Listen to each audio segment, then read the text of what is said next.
Welcome to the June 14th, AMATS Technical Advisory Committee meeting. We're starting at 2:30. And we have a quorum. Would you like to? All the AMATS meetings are public meetings. If we have a business item, we will have a presentation by staff or a consultant, and at that point, the committee will be given a chance to discuss the matter, and then we will give the public an opportunity to comment. Okay, we have roll call. Okay, Mr. Morris? Here. Mr. Ophel? Here. Mr. Carr? Here, and happy Flag Day. Mr. Gordon? Happy birthday. It's tough to follow up, but here. Ms. Lott? Present. Mr. Wilbur? Here. Ms. Witt is here. Mr. Hanson? Here. And we have quorum. Okay, approval of the agenda. Does everybody have a chance to take a look at it, and are there any recommended changes? I'll move to adopt the agenda as presented. Second. Any opposed? It passes. Okay, approval of the minutes. We have two sets. Mr. Ryan, any other changes to these that you're aware of, or? Not that I'm aware of. Here from July 14th and September 22nd of 2011. Any comments or questions from the staff, from the committee?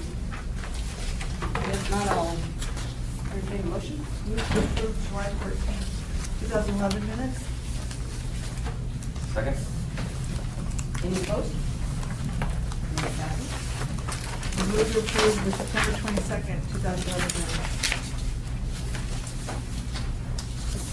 Second. Any opposed? Okay, both passed. Thank you. And I understand we're on a roll, and we're going to be getting caught up. We have several more that are Excellent. done. Posted to the next one. Okay, business items. First one is the Bike Pedestrian Advisory Committee appointments. Do we have a presentation from the staff? Are you ready to make a presentation? We're just basically, you have the memo here, and you have all of the resumes. You have one single that came in after I photocopied this together. So I know that we had a small subcommittee get together and whittle through the, is it 17 or 18? We had 7 applicants for the 4 public member seats, so we did put together a 5-member committee to go through those 17 applications, for lack of a better word. It was really resumes and a statement of interest. And the committee did reach consensus on the 4 members that are recommended. Okay, and then for the ones that were specific organizations, those, you just had one applicant for each, or you had to go out and recruit? We really targeted certain people and went out and recruited them. Thank you. Are there any questions or? Common question. I know this. Is Carol Fink, is she the one that was on our TAC class? Yes, she was. Okay, great. Should be great. And, okay. I think John Weldon was on the roundtable before with the previous long-range plan. I know he's been involved in, he was on planning his own, so he's knowledgeable of AMATS stuff, so.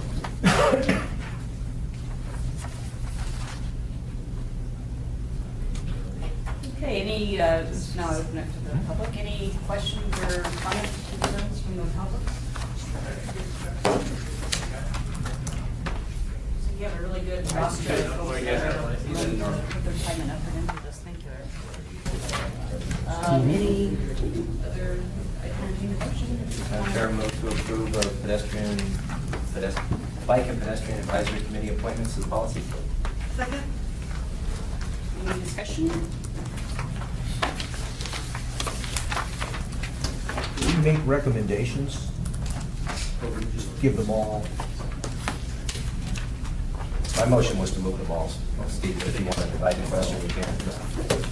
Did you have any questions? No, but having never been through this before, I'm just trying to get my head around what the process is.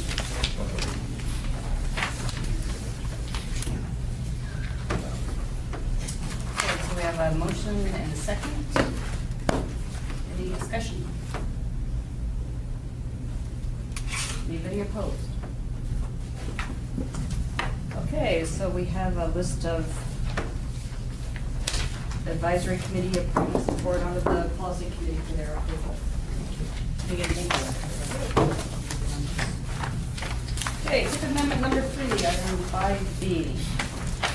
Craig and Bart, do we have a, We have a memo there that goes through all of the changes, I believe, that were included in the version that went to P and Z and the Assembly. There are, I think, there's one change that I have, or one addition that I have that was added later after the Assembly, and then I believe Bart has a table that he passed out with some other changes that, it's just what happens when you create a tip and you're going through the process. Obviously, you guys are obligating money, and it takes a long time, and bids come in, and we want to make sure we capture all those things, so. do you want to walk us through whatever the changes that you had and then what Bart has, and then I understand why she also has one. The one change that I have is on table 3. And it is project number 6, not G6, but 6, Safety Improvement Program Traffic Count Support. There are some things that are being, I'm gonna mess this up, but Kim Carpenter, who's the section chief and for the data collection group in traffic, is here to clarify if need be, but there's some things that are being required that, in that particular program that they're gonna need some extra money, so they've asked for some additional funds in 2013. They added $120,000 in there in 2013 to allow them to do that. I'll read the note. Actually, Kim, can you just quickly explain this? I don't know exactly what it is, but I have a note on it, but. Yeah, the state of Alaska is changing the 12,200 form. It's quite a large change. It's huge, actually. And they're making all the law enforcement. Yeah, they're making all the law enforcement change.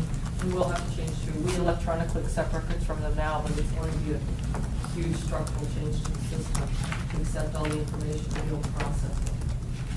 And the end result, though, it will be more quickly and uniformly Yeah. done. Yeah, well, we're already processing the data now, which is pretty awesome, but when you add like, 200 more elements and you change the ones that were there, it's insane. So it's gonna be a big change. So that was the only change that you made to this table that since it had gone to these? That's correct. Okay, so that was the addition of 120,000 in 2013, 2013. project 6. Hey, Mr. Rudolph, you had a whole pretty sheet here, lots of red. Yeah, I did not hold on to one for myself, but basically, when we started this, the statewide transportation improvement program was in draft form. It has now been finalized, and there's another amendment on the way, so this is just reflecting the changes that are in the STIP. They're in the outer tables of our TIP, so they don't affect any of our financially constrained portion. The STIP has its own public involvement process. It's gone through that.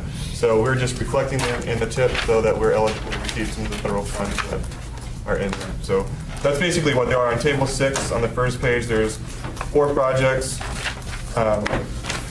The first one, the sewer and highway mitigation congestion relief project, is already in the TIP. It's just been renamed and a little different scope. So we're just replacing that one. And then the 3 below there, the 5th, 6th repaving and the Inger Gamble repaving are new. And the Muldoon Road and Glen interchange reflects the what was in the capital budget. We didn't put all of the projects from the capital budget in here, just what we thought were some of the regionally significant ones.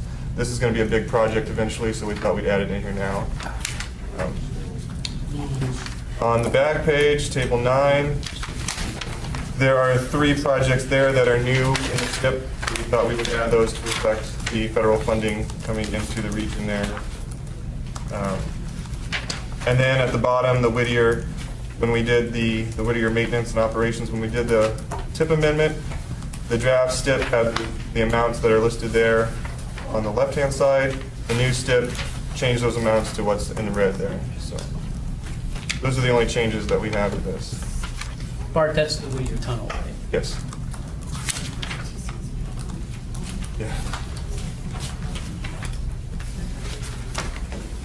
And actually, if I could suggest, with the indulgence of the committee, that within the next couple of months, that perhaps municipality and state both give a brief overview of what happened on the transportation side in both the capital budget as well as the proposed GEO bond. There's, having just come out of the financial constraints analysis for the MTP, I think the committee is going to be, has some confidence in the really conservative numbers that we advanced as part of that. So, would folks agree that they'd like to hear a little bit more about it? That would be a good idea. Okay, so this is the second set of changes. So the changes table 6 and 9, which are outside of the physical constraints of the. And Correct. then Lance. I have Joel, read that. Thank you.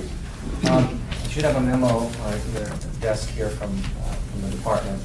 The Department of Public Transportation received an award of $120,000 to put together. It's a grant that we received through a competitive process for a project that we were going to be using to provide information, travel information, through an application process through iPhones and other technology. It's really targeted towards veterans, but it will be available for everyone. And we've had a lot of support for the project itself and a lot of partners. And there's a status report on here. It's really, we need to incorporate it into the TIP so that we can ask the FTA to release the funds so that we can initiate the project. It's very much like the roof project where we applied for a grant, a competitive grant, received those funds, and in order for us to advance the project, we have to include it in the TIP as an administrative process. And so we just thought this amendment process would be enough to do that. So if you have any questions about the particulars, Jamie Acton here from my staff can answer any of those. But we need to bring the TIP, table 8 to move forward. Sounds like your department's been very successful in pursuing wide discretionary grants, so above and beyond Yes. what we. Jamie has been very active at doing it, and we have our fingers in a lot of pies. Switch out those. Okay, so any discussion about these 3 sets of changes? Any comments or questions from the audience? Okay, so I guess what we need to do is have a motion for the base one and then accept the amendment. Is that how we do it? Okay. In this way. Entertain a motion for accepting the TIP amendment that was originally had gone through the public process. So moved. Second. Okay, and then the amendment. I think that was. Okay, so the first amendment before us is the only change to the fiscally constrained part of the TIP, and that's table 3, and that was the adjustment to project number 6 for safety improvement program traffic count support to increase 2013 by $120,000. And by the way, that came out, that was bounced from another. Dowling. Okay, because that one's. Madam Chair, I move that we amend Table 3, Project 6, Safety Improvement Program to add an additional $120,000 for the purposes of updating our accident and crash data form. Second. Any opposed? Okay, approved. Second set is the changes to table 6 and 9, which are reflective of both the statewide transportation improvement program, which has now been approved for its amendments, as well as the regionally significant projects that came out of the capital budget. Do I have a motion? So moved. Second. Any opposed? Okay, it passes. Third and final one is for the additional funds that people who were successfully acquired a grant for, and that's for, how much is it, 30,000? Oh, 120,000. And this would be added to which table? Table 8. So Madam Chair, I would move that we would add a project to Table 8 for Veterans Transportation and Community Living Initiative for a total of $120,000. Table 8. Second? Anybody opposed? Unopposed, just a question. Is there a match for that? There is, and we provide them. Okay. I think it's Any question or names, please? 30,000. Okay, anybody else? Okay, so then we vote on the final. Well, I don't think we voted on the. No, Oh, we sorry, didn't. just vote on any opposed to the third and final amendment to the main motion. Okay, so approved. And now for the main motion, which is accepting the fifth amendment in its entirety with all the amendments. So moved. It's already. Oh, so we just have to vote on it. That is correct. Okay, anybody opposed to the final adoption? Okay. Greg, I just want to embark. This was pretty quick, but doesn't mean there wasn't a lot of work done going through planning and zoning and through the assembly and addressing questions. And so it is a lot of work, so thanks, guys. I appreciate the help. I know that I didn't hear a lot of particular concerns as it was going through, so honestly, Yeah, and one thing, just to let the technical committee know that internally within the department, we're already having to look ahead at 2014. And there may be a need to do another major amendment to add only 2014 before the entire tip gets updated. So that's something else, just to make some decisions and recommendations basically about Valley Road and whether to advance construct. It needs to be done, initiated here soon. And so. so the next time we get a grant, we better make sure that we get it. And the other thing, as part of that too, is that DOT wants to do is update the pavement list that's in there that is drawn from for the pavement refurbishment project. So we can start getting ahead. Moving right along, operating agreement. Mr. Ryan. So you have the operating agreement there in front of you with lots of red ink. And then the addendum sheet there, which describes most of the changes. I'm saying most because any place that I changed LRTP to MTP, I didn't actually list it in here because there were so many of them. It would have made this a lot more pages. So as I mentioned before, when this was previously brought up, most of the changes in here are updating new language. We used to have minor amendments and major amendments, and now we just have administrative modifications and amendments. We have the freight committee, we have the bike and ped committee. Safety Lou instead of 221. Remember here that other significant changes before we get to that part. The timeframes were updated. It used to be 3 years, we updated things, now it's 4 years. And the other major changes have to do with some of the reporting requirements for our quarterly reports, my staff, sorry. So all of those are incorporated in this document. And happy to answer questions. But you have seen this recently, we just made some other touch-ups. Bart just updated a lot of the citations in here to reflect the latest Code of Federal Regulations. So other than that, I answer questions before we hopefully push it up. Okay, and the reason, if I recall correctly from the last time we discussed it, the committee had asked staff to pull out as an errata sheet basically, so that this is actually what gets approved by the policy committee, because the original agreement was signed back in 2001. I was going to say 1888, but Close. It's a bit off. And it was, the intent is that these were minor changes. 1911, right? These are administrative. And Grandpappy Wilbur was in on writing it. Yeah. But the intent was to bring it up to reflect current regulations without any substantive changes that would then require a new signature by the governor. So it's, so this is what would actually go to the policy committee and then probably the signature sheet. But this is actually the most valuable part, is to have something that's all incorporated. So I appreciate it, you know, it's been kind of long. I use the term torturous, but painful. Any questions from the committee? it up to the audience. Is there any question or concern about the operating agreement? Okay, back to the committee. Madam Chair, I move that we recommend approval of this addendum sheet to the existing AMATS operating agreement. Questions? Just, Discussion?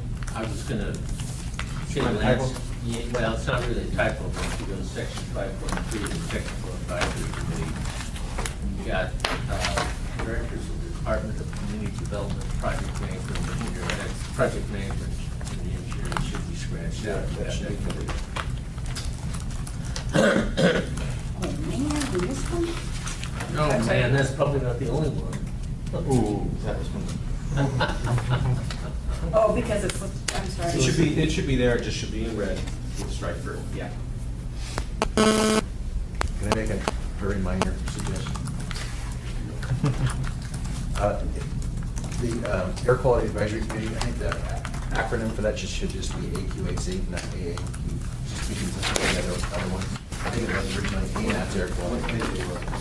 Well, define terms, just wherever you have global change, just change everything that says AAQAC to AQAC. Yeah, down under 5.5, I have it as AQAC, but I left that extra one there. I think it's in there in a number of things.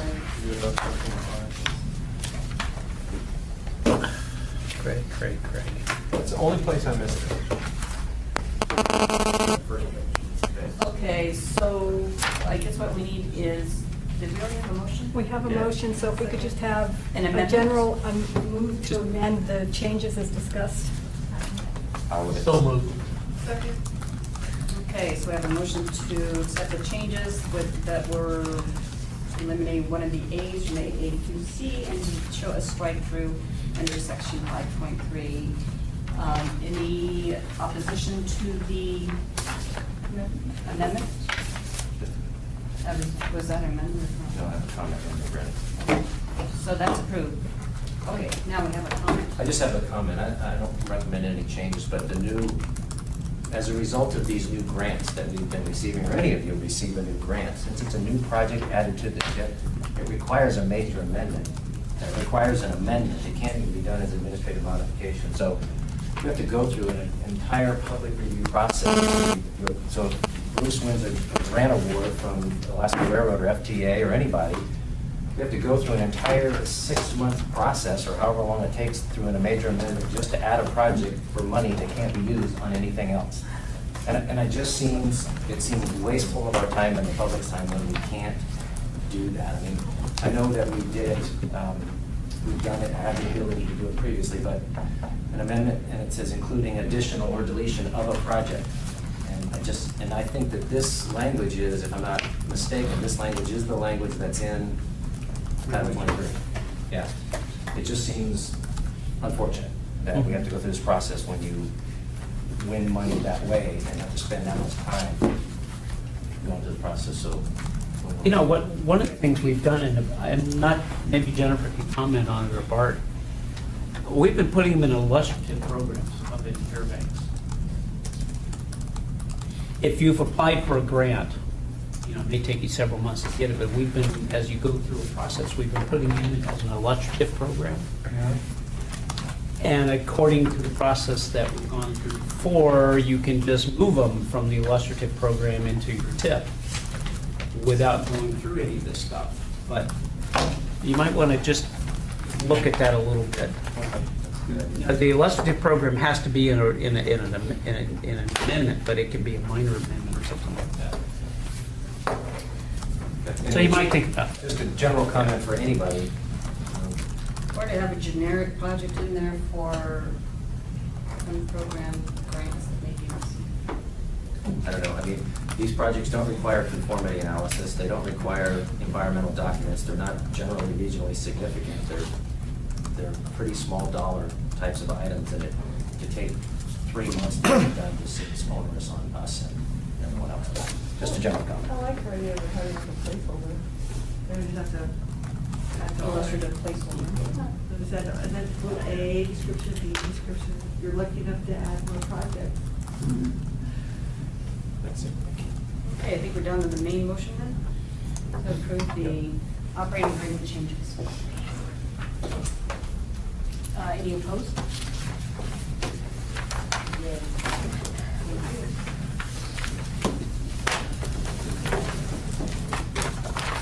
Okay, item 5D, letter of support for Alaska Railroad Federal Passenger Funding Program. Mr. Long, do we have a presentation for the car or? I hope it's Mr. Carr. I don't have too much information besides the letter. Thank you, Madam Chair. Before the committee is a letter that's in support of the current level of funding or current approved funding for the Alaska Railroad's passenger program that we've been receiving since the year 2000. Just a little bit of background. In the year 2000, Federal Transit Administration determined that the Alaska Railroad did provide year-round, regularly scheduled public transportation, which under the law in Section 5337 is the definition of those eligible passenger public transportation. Year-round, regularly scheduled public transportation. Subsequent to that, because we were not in the original bill, and this was a determination at FTA headquarters, they set aside funds for us until Safety Lou. When Safety Lou came around, we had originally been administratively determined to have attributable miles, which is how the rail tier is determined, from Potter Marsh to the Knick River Bridge. It was really, I think, the core of what was the MPO area under the 2000 U.S. Census. But it certainly was not what was normally attributable to public transportation services, because Potter Marsh has no place to go to and Knick River Bridge has no place to go to. It was just the boundary, if you want, of the municipality on the Knick River side and an arbitrary end of the U.S. Census area at Potter Marsh. But anyway, it ended up meaning we got about 10% of our attributable miles, rail miles, that we counted for purposes of the funding program. In Safety Lou, Congressman Young and Senator Stevens worked hard to say, why are they being treated any differently than anybody else? They should be able to count all of their mileage as any other public transportation agency. At that point in time, there was some disfavor between certain congressional senators, and that had to be compromised down to 60%. The only way they could compromise it was to write it into the law that the Alaska Railroad could not count 100%, they could only count 60%. Fast forward to 2012, some of those same senators are still around, and some of those same senators are now saying, well, gee, it's an earmark, because it's mentioned specifically in there. So what happens in Senate version 1813, what's called MAP 21, Moving Ahead for Progress in the 21st Century, they removed that language, which removes, at this point in time, about 70% of the funding that the Alaska Railroad currently receives for operating passenger service, year-round, regularly scheduled. We are the only railroad, we were the only public transportation passenger rail service that will be affected as such. But some of the issues that happen as a result of that cut have nationwide impact. In 2006 and 2007, the railroad, with approval from the Federal Transit Administration, issued $165 million in Garvey bonds that were backed by the receipts from the FTA. If those funds go away, those bonds will not be repaid. And that reflects negatively on all public transportation agencies that have issued bonds or choose to issue them in the future. So to make the long story short, we have received support from national unions. We've received support from national financial corporations who back, from an insurance standpoint, those unions. We've received those bonds. We've received support from many different chambers and et cetera. AMATS has already passed a similar support, and I would respectfully request approval of the letter, as Craig did a wonderful job in drafting it. And I'm open to any questions.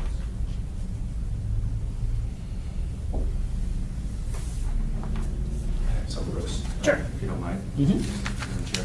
So Bruce, the section of funds these are, these FTA funds, what, do you remember, do you recall what section they are? Yes, there are two sections. The Alaska Railroad is eligible for two sections of funding in the FDA program. Okay. Section 5307 is the urbanized area formula under the fixed guideway tier, and then the Section 5309 fixed guideway modernization funds. Those are two programs that are related only to fixed guideways, and fixed guideways include heavy rail such as the Alaska Railroad, commuter rail, trolley buses, ferry boats, tramways, and other things of that nature. They do not include buses unless you have a specific lane that those buses are running on, and only those buses, only buses can be on that lane. So, and I was asked earlier by Madam Chair, what happens to that funding if it goes away from us? Where does this $30 million go? It goes back into the pot and gets distributed to other rail properties. And Long Island Railroad, I think if I remember correctly, I think they currently get something like $130 million. They'll get another $600,000. I think the Phoenix one gets another $55. So it just gets distributed throughout the country to properties that are operating rail or one of the approved fixed guideway modes. So if in the case, if I could continue, if in the case where the fix actually had to happen to benefit the railroad, instead of it being originally included in the legislation as you described, what do you think the allocation would be? Does that make sense? So I thought you said that there was some discussion early on when this allocation was made to the Alaska Railroad, whatever the money was. It wasn't part of a regular formula that other states would. I think I get it now. Okay. Before we got to 60%, FTA administratively determined that we were only eligible for 10%, which was about Potter Marsh to Kinnick River Bridge. Okay. And yet in that same law, just to add a little flavor to it, we were approved to operate commuter rail from Birdwood to Wasilla, which if you look at what makes sense for commuter rail, it's Wasilla through Anchorage to Girdwood. And yet when FTA came up here and they said, well, you know, it's Potter Marsh to Kinnick River Bridge. So it was arbitrary, and it was, I wouldn't say it was capricious, but it was certainly arbitrary, and was not founded with any logical termini in mind.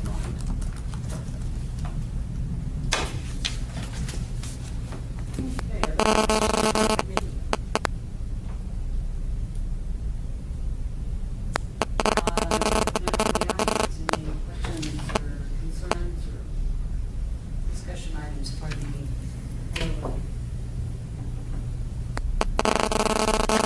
We'll bring it back. I would speak in support of the positive action here, because this is not just a single entity in Alaska that's getting attacked. It's getting a broad attack. And in addition to that, you have all the financial community as a precedent. So I think it's arbitrary action by a federal entity that needs to be just stopped in its tracks. No comment. I do have a question, Bruce, and it, you know, this is being asked of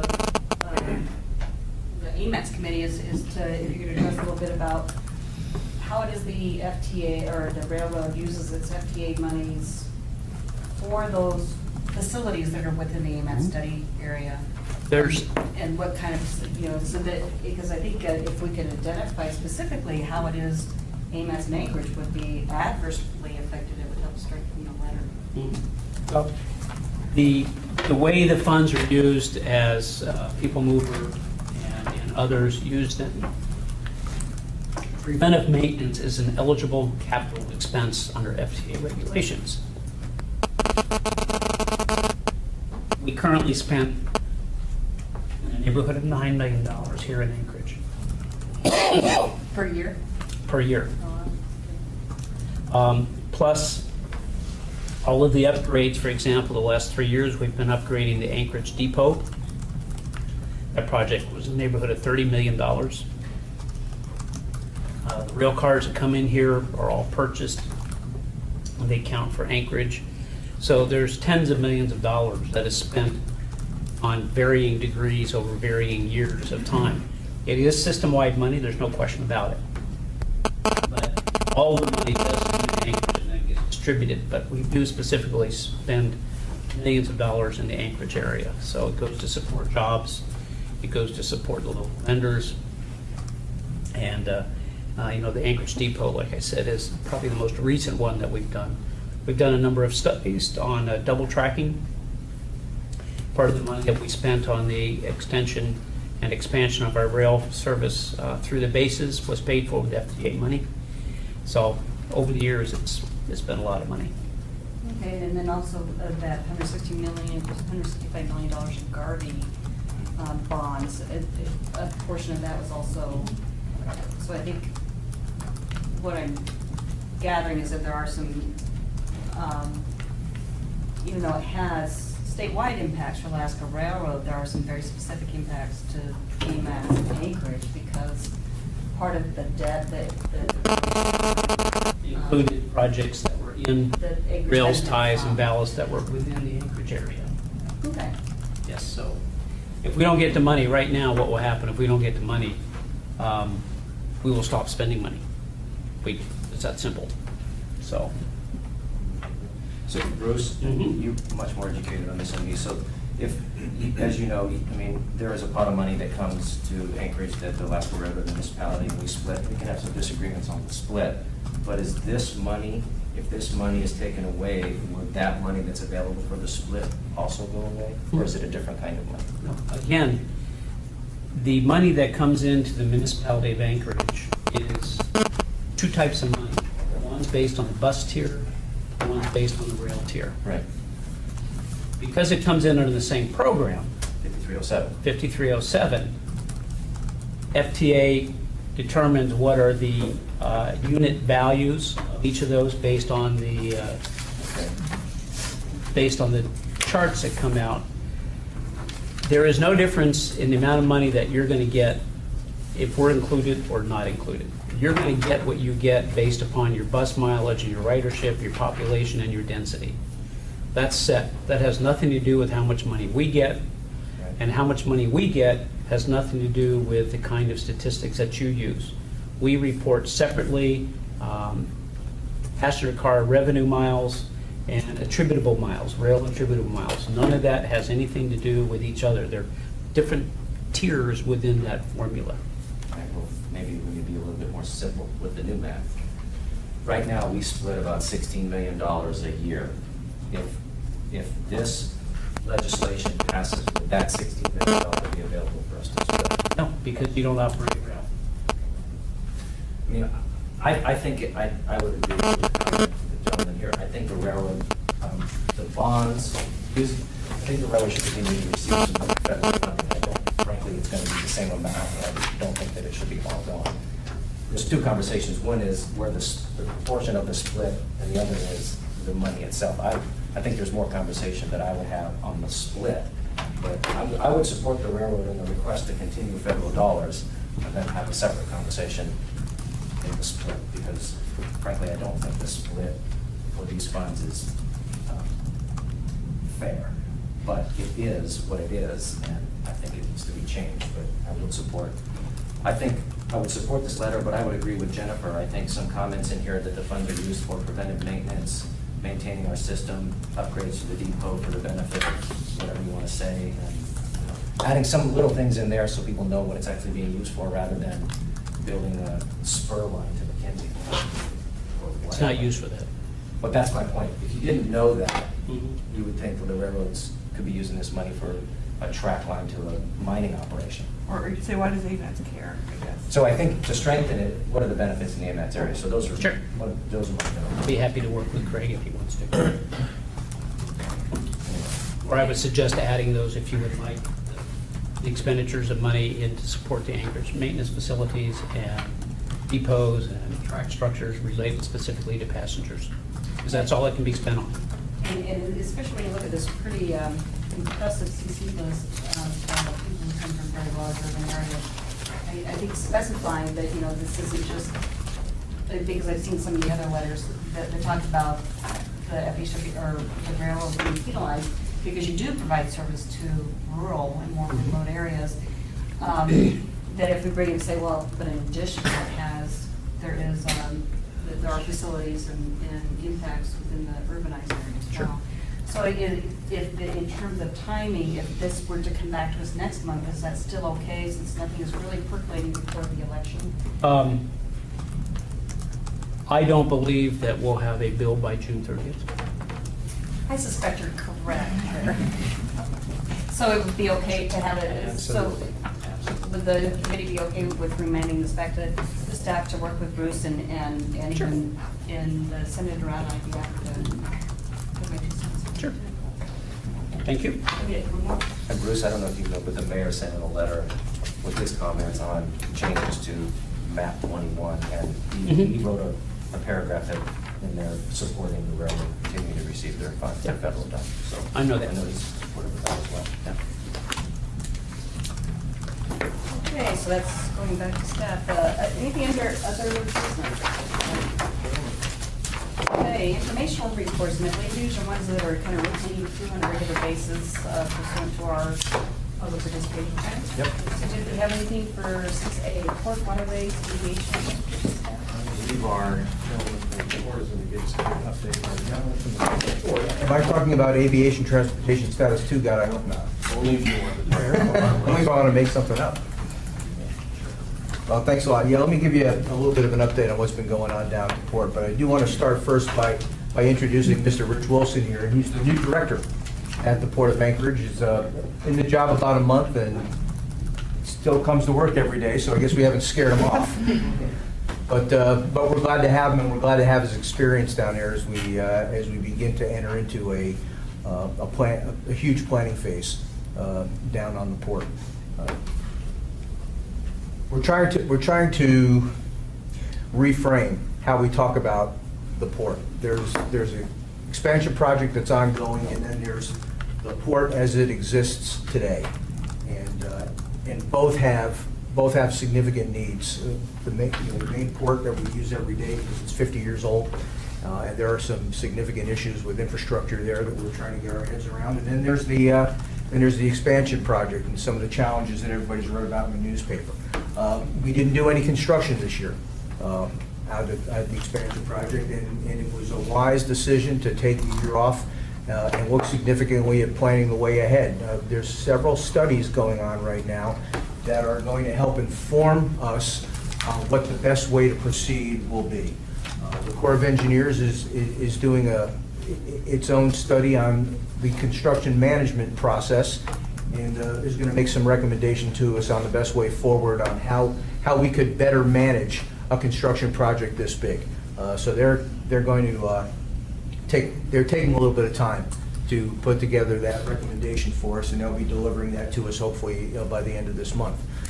There's a study that the Corps has contracted with CH2M Hill to do called a suitability study.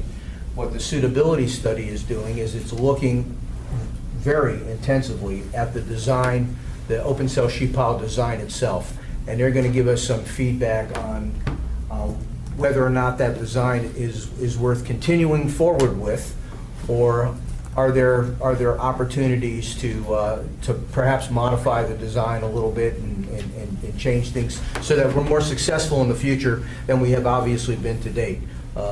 That's been a rather lengthy and intense undertaking, and it's probably going to be the end of the summer before we see anything of substance from them. Without having that information, we've decided, and when I say that we've decided, the port's not in this alone. Mr. Hansen down there is now knee-deep in our business, and oversight of the construction project has fallen to George Michaelis as the municipal manager.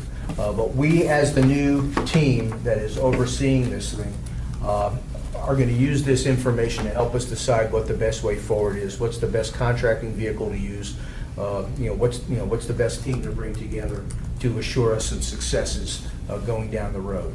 So we've got a lot of administrative things that we need to get, to get worked out before we start turning a shovel again. But the goal is to start doing something of a construction vein again in 2013. So there's a lot of work ahead in managing that. For the regular port, something we haven't done since 1999 is look at the picture of the place from a master planning perspective. So we're beginning to undertake a master planning effort, and I think we're looking at doing this it's a big elephant to eat. So we're going to do it in sections, starting out first with doing a strategic business planning effort, and taking a look at the marketplace, the economics, the global economics, and the national and regional economics, and look at the port and what the port does now, what the port provides, where people see business growth in the future. Are we best designed to handle that now, and what has to be changed, if anything, to make us a more competitive port in the marketplace in the future? So we're getting with our friends over at the purchasing department now, putting an RFP together and getting that on the street to undertake that effort. Then we're going to have to look at a critical infrastructure maintenance plan initiative. As I said, we're 50 years old. You guys have heard us talk for years about the condition of the piles, the condition of the cathodic protection, particularly the impressed current piece of it, which is not very viable anymore for the most part, and the infrastructure as it pertains to stormwater management and the like. It's all failing on a pretty consistent basis, and we invest a lot of money every year in just maintaining the old. Do we even have enough old? Do we need to add more? So that study is going to give us a plan for how can we best maintain that which we have to sustain us. This is where the day-to-day operation happens. This is where all the vessels are coming out. That ain't changing. And we need to be sure that when we provide a facility, it's safe and it's viable. And so that plan is going to give us the vision of how we do that. And then in the end, a master planning effort that overall ties what we're gaining in the construction part of this to what the port has now, and give us a sense of how do you capitalize best on all of that, and is there still need that you better start addressing at some point when funds become available. So, boy, I tell you, from soup to nuts is what we're looking at, and this is maybe a year and a half by the time everything is said and done to get it all done. But as I said, it hasn't been done in 13 years. So it's time to take a relook and give ourselves some guidance on a strong way ahead. From a waterways perspective, you probably remember last year the legislature gave the Port of Anchorage $500,000, and they gave Port McKenzie $500,000 to match with the Corps of Engineers coming up with $1 million to do a feasibility study to determine what the cause of a shoal that is growing off of Port McKenzie in Kinnick Arm. What's the substance of that shoaling? What's causing it to happen? Is it manageable? Is it best to remove it? We haven't really made any firm determinations on that. All we know now is the current customers that come into the port, depending upon the tide level, have to go around it. And it's not such a big deal in the summertime, but in the wintertime, with some of those big container ships that come in here, it becomes a maneuvering challenge if there's ice and wind, and their angle of approach to the dock is made larger because of having to go around the shoal. So the Corps, the money's being put towards that. It's going to take the Corps 2 to 3 years to do this study, after which they give us a recommendation for what to do next. Do you keep going around it? Do you cut through it? Do you shave the end off it? Nobody knows what the answer is, but we know something's got to get done to improve navigation into and out of the Anchorage port area, which someday could also include Port McKenzie.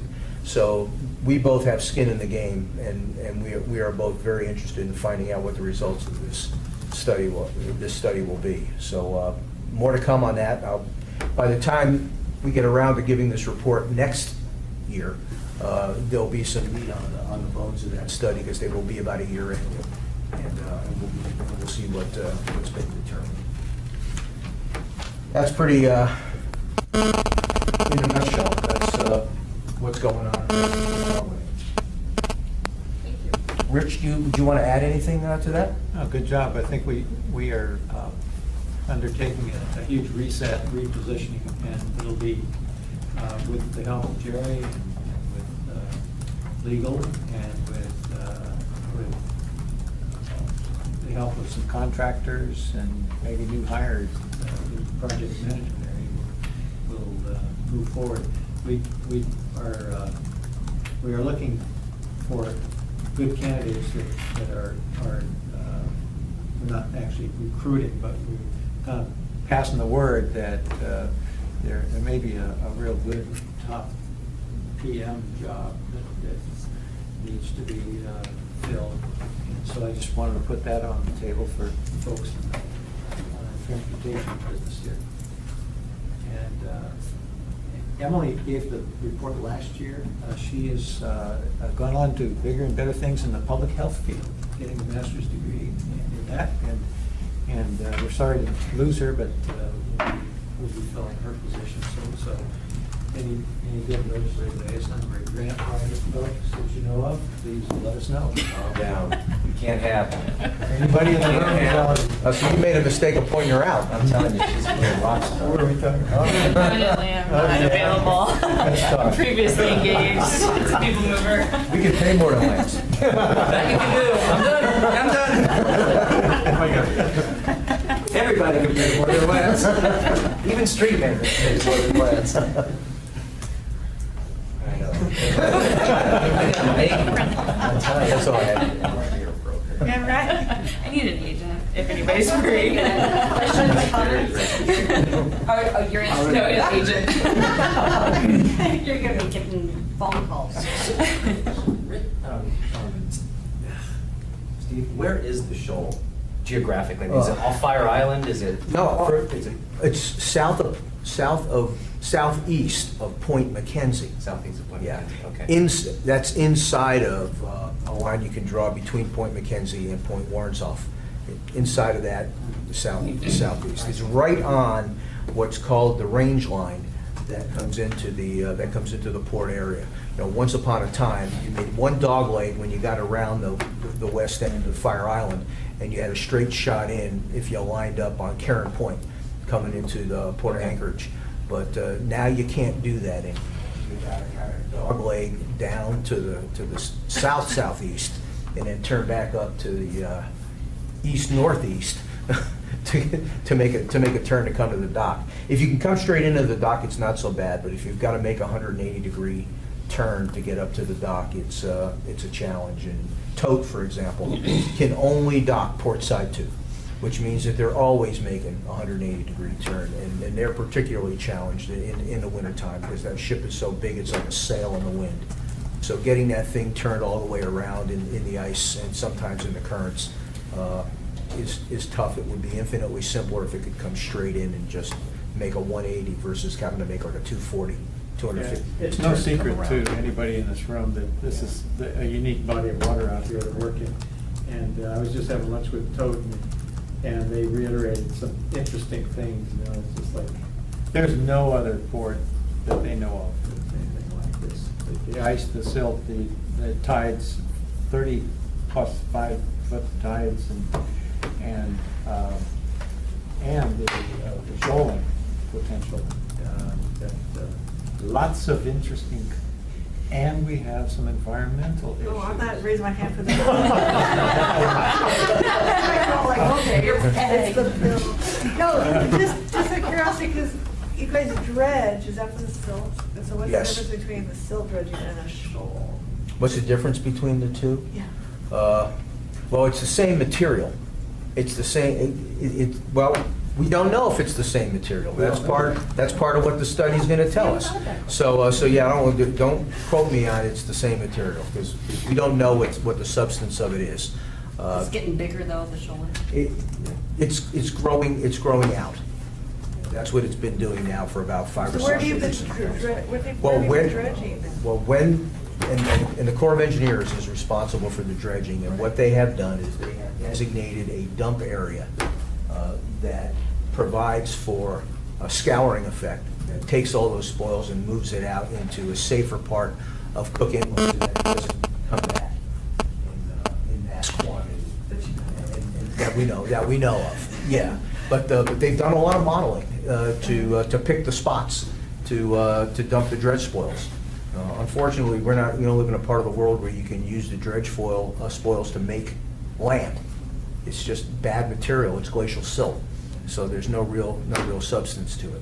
So you got to get rid of it. Go find a place where the currents will scour and not bring it back, and dump it there. And that's what the Corps has designated out there. So do you dredge in front of your dock? Is Right that up to where the you're front of the dredging? dock. Yeah. Okay, so it's not, the shoal is not in your normal dredge area? No, it's outside of there. It's outside. It's on the, as I said, it's on the navigation channel coming in. It's not something that's preventing anybody from docking and staying put. It's out on the way in. It's a mile or so. Yeah. To kind of give you a little perspective on that, you go down to the Whittier Port or the Seward Port, but especially Whittier, you go out about 15 feet, you might be in 20 feet of water. You go out 40 feet, you're at 600 feet of water. So, and these poor people could go for miles and still be walking on silt. Walk. For as long as you can walk. Somebody else had a question. Yeah, I was curious, do you have a expected completion date for the suitability study as well as the master plan? End of the summer is about as firm as anybody will commit to right now. Hopefully for both of them. The master plan as well as the suitability. Well, no, the master planning effort is going to take about 4, 5, 6 months. Okay. Conservatively, it could happen fast. Sure. Can I get your name for the record, please? Charles Ginchard, staff to Representative Costello.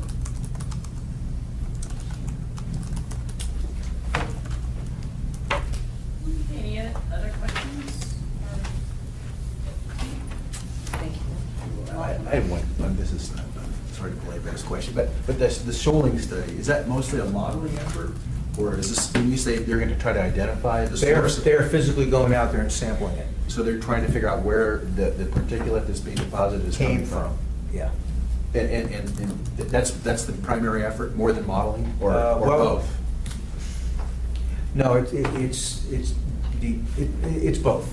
It's both. But you're gonna, the big part of it that's getting underway first is to sample a sufficient quantity of it down to what the old operating depth was, which is 35 feet. So they're gonna be pulling up some big samples and looking at what makes up the material there and determining from that where it came from. Yeah. But there is a big hydrographic aspect to this too.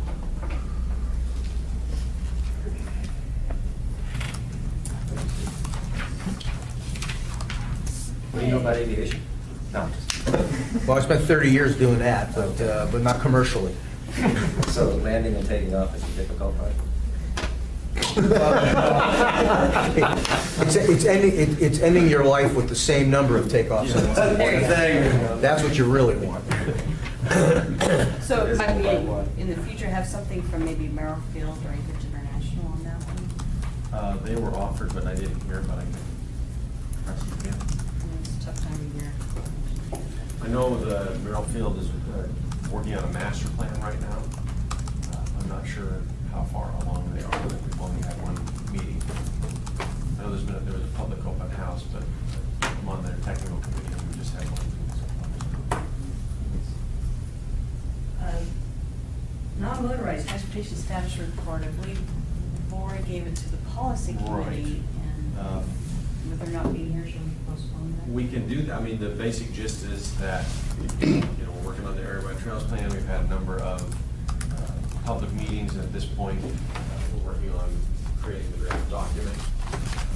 And then there'll be more public meetings to present it. She's working on updating the bike plan that we printed last year. And that's kind of the basic gist of it as far as I remember. Well, I can remember,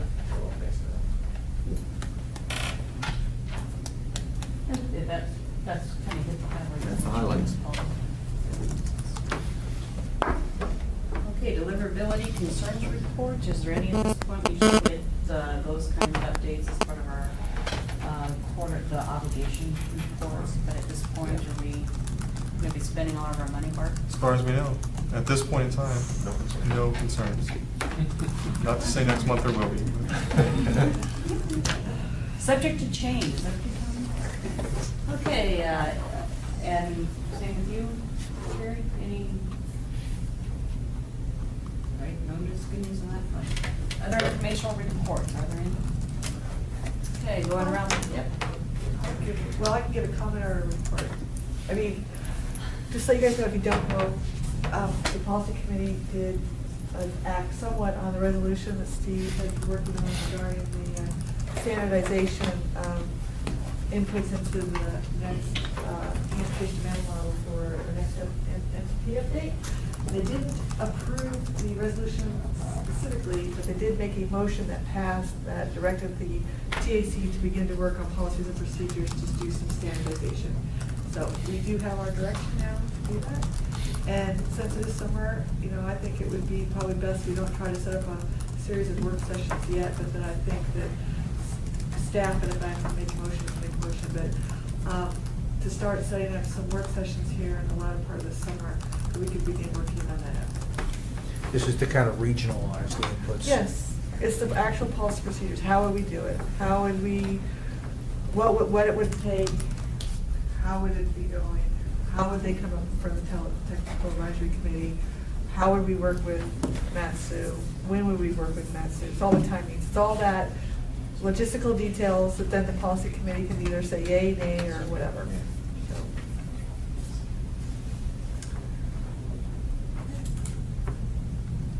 So something else to add to your dance card? Sweet. Steve did give me a draft of policies and procedures. I just haven't had a chance to take a whack at it yet. Yeah, well, we have action. Okay, committee comments, going around the room. Well, Cindy and I have been working on a limited maintenance plan for carbon monoxide, which would, if it is found adequate, would obviate the need for us to do emission budget modeling and all that stuff. That creates a significant amount of work for transportation planning and for us. So, and that seems, well, at first glance, it seems to be a very easy process. That, I mean, we're done. Well, at least with the draft. And which just was amazing to me. I thought, you know, this was going to be a big effort. But, I mean, at least at this moment, it seems like it's not going to be a major effort. And maybe we can, I think the approval process will be a long draw. A lot longer than it took to write it. Yeah. It's 26 pages, it's a new chapter in the SIP. And it just says, we meet the design value and everything we're going to do is we're going to continue, and transportation conformity is going to be done this way for project level, because there's no more regional conformity requirements if we get this through. So it's very simple.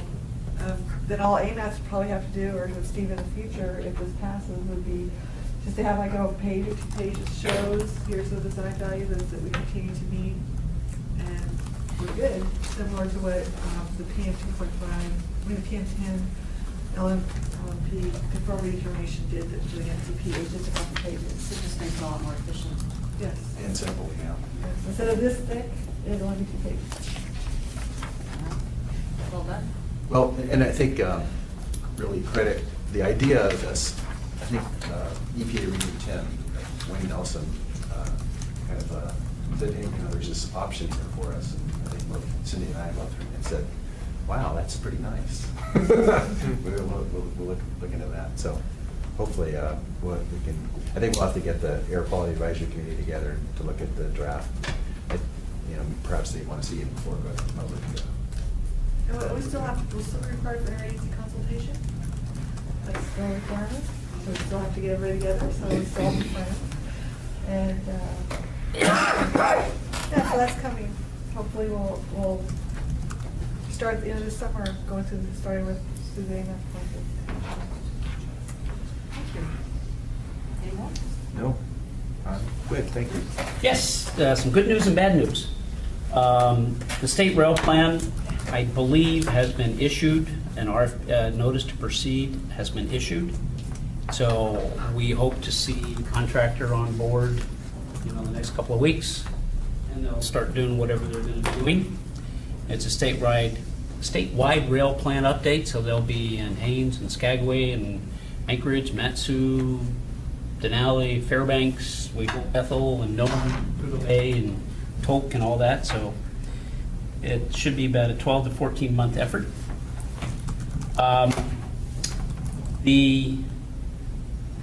Steve and I were talking a little bit earlier, but just one of the impacts, for example, Flint Hills Refinery has reduced another one of their crude units. They used to have 3.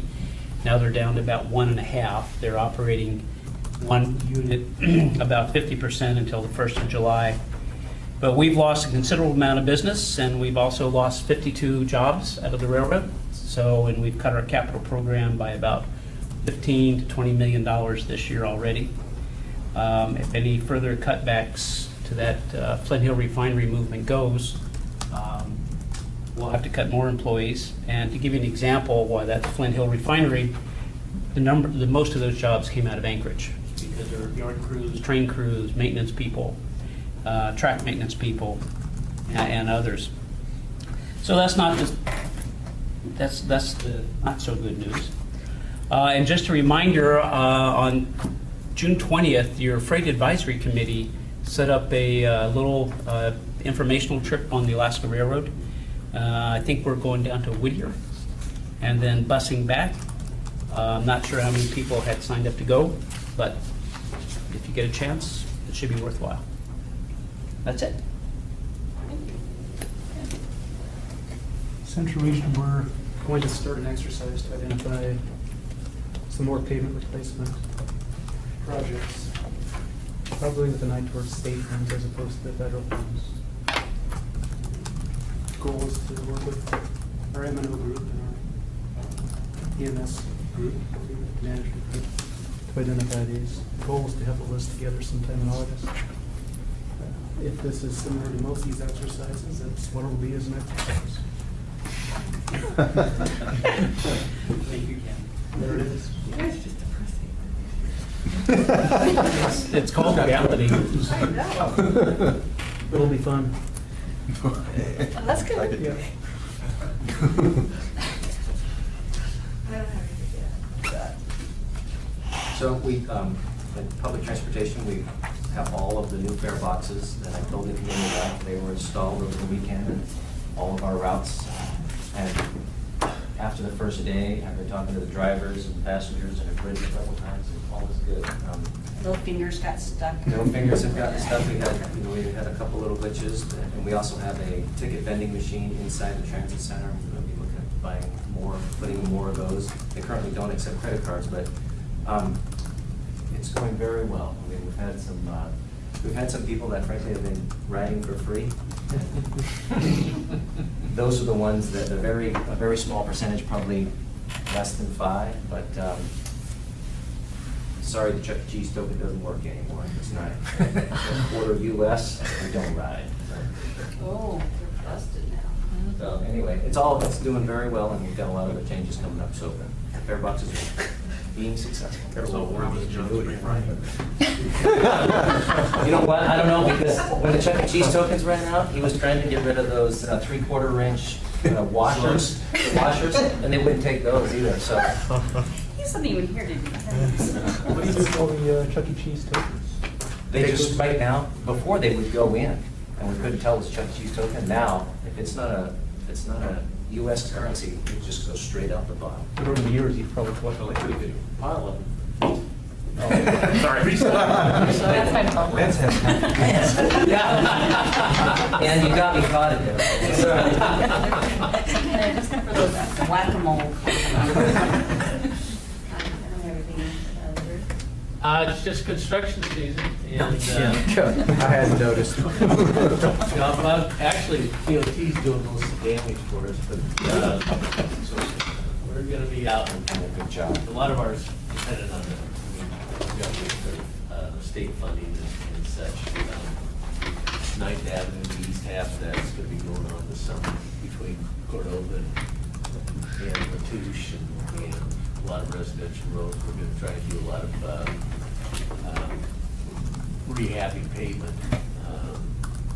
And hopefully we're gonna get the section of Northern Lights, East Northern Lights, we didn't get done last year, we're gonna get done this year, out to Muldoon. And we got an emphasis right now we're pushing on is, we got money from each of the Senate districts in Anchorage here that, in the bowl area, that we're going to be going in and doing some reclaiming on. Once it, you know, maybe we can make the asphalt last a little longer instead of going in and reconstructing the whole road, just go reclaim the asphalt and lay it back down. And it's worked successfully out in Spenard and Sand Lake, so that's what we're trying to shoot for this fall for doing half the money in each one of the districts at least. Get some projects out there. And actually, I'll take it back. I did have something else I wanted to mention.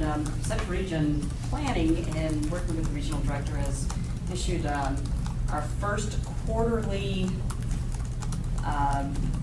newsletter to the area legislators. And we split the region into 4 newsletter area to kind of align with some of the Senate districts.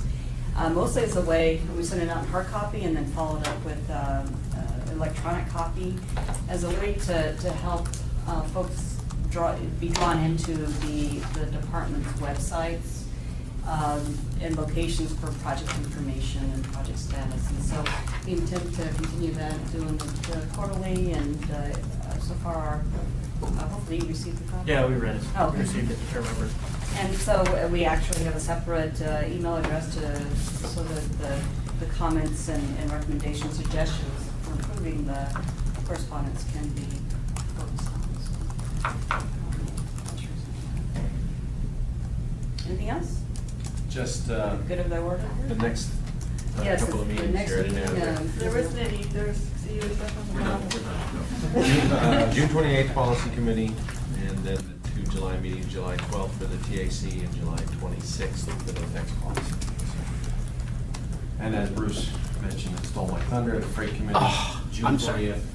Take it all back. I think we have about 25 or so folks lined up with TAC members, Freight members, or their designees, so we're looking pretty good. We're gonna ride down with the railroad and see things. When we get down there, get a tour of the freight operations, the barge operations down there, have lunch, and then one other tour, and then we'll ride Princess, All in America, whoever owns it, I can't remember, somebody's bus back to town, so get back into town by 4 or so. Good. Good opportunity. Okay, anything else? Good of the order? Okay, we are